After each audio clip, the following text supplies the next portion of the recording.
ल झिलमा धेरै आनन्द छ, धेरै जाडो छ झिलमा, मजा आइरहेको छ। चिसो पानी, मिरिकको झिल, वेदर धेरै राम्रो छ, घोडाहरू बसिरहेछ।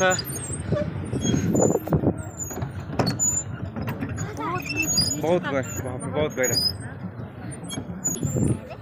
मिरिकको झिल। हाम्रो पास्टरले फोटो खिच्दैछ माथिबाट, पास्टर बुवाले फोटो खिच्नु हुँदैछ। मिरिकमा धेरै आनन्दित छ।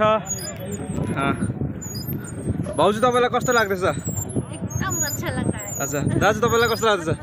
आज क्रिसमसको सेलिब्रेसनमा हामी यो झिलमा घुम्नु पायौँ। भाइलाई कस्तो लाग्दैछ? मलाई त एकदम मजा लाग्दैछ। ल ल हामी सबैलाई मजा आउँदैछ, धेरै डर लाग्दैछ भाउजू। ल ल मेरी क्रिसमस, ह्यापी क्रिसमस।